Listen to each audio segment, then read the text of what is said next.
মৃতদেহক লৈ ৰাজ্যত ভয়ংকৰ বেপাৰ তেজপুৰ টাইমছ হাস্পাতালত চাঞ্চল্যকৰ ঘটনা কেইটামান টকাৰ বাবে চিকিৎসকৰ ঘৃণনীয় কাণ্ড হয় এইখন অসমতে সংঘটিত হৈছে অন্য এক চাঞ্চল্যকৰ ঘটনা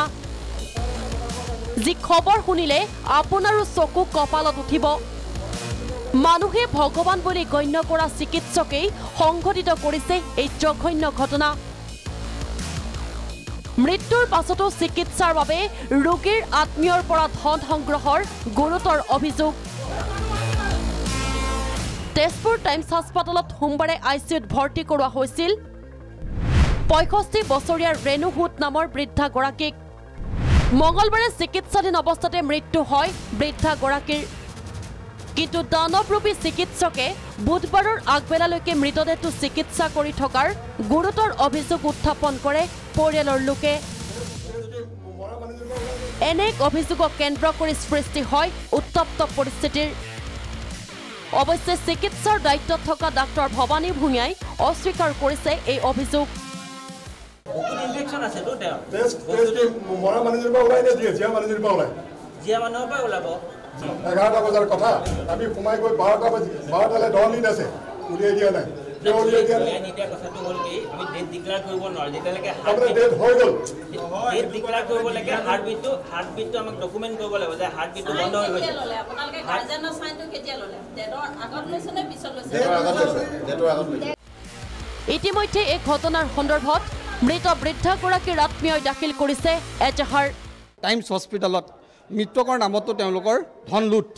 একচুৱেলি কি হৈছে যেতিয়া মানুহ মৃত্যু হৈছে তাৰ পাছতো তেওঁলোকে ধন লুট কৰিছে বিভিন্ন অজুহাতত তেওঁলোকে মেডিচিন অনাইছে ইতিমধ্যে মাত্ৰ মানুহ যোৱাকালিয়ে মৃত্যু হৈছে এতিয়া যিহেতু ডেড বডি আপোনালোকৰ সন্মুখত উলিয়াই দিছে সম্পূৰ্ণৰূপে চেঁচা হৈ পৰিছে ইয়াৰ শোণিতপুৰ জিলাৰ প্ৰশাসন তথা শোণিতপুৰৰ উপায়ুক্ত যুটীয়া সঞ্চালক আৰু স্বাস্থ্য বিভাগৰ উচ্চতম কৰ্তৃপক্ষসকলক আহ্বান জনাইছোঁ এই চিকিৎসালয়সমূহৰ ওপৰত নাকি লগাওক অনাৰ্থে মানুহৰ নিৰাহী মানুহৰ জীৱনৰ লগত হেতালি খেলিছে আৰু দৰিদ্ৰ দুখীয়া মানুহক লুটপাট কৰি তেওঁলোকে ব্যৱসায় চলাই আছে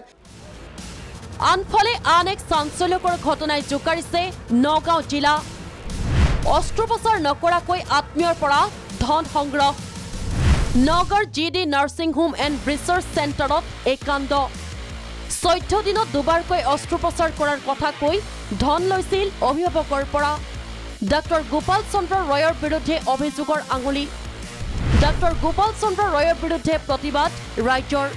চিকিৎসকৰ ভুলৰ বাবে জিএমচিএইচত মৃত্যুৰ সৈতে যুঁজিছে কিশোৰে চিকিৎসক ডাক্তৰ গোপাল চন্দ্ৰ ৰয়ৰ গ্ৰেপ্তাৰৰ দাবীত ৰাজ্যে সাব্যস্ত কৰে প্ৰতিবাদ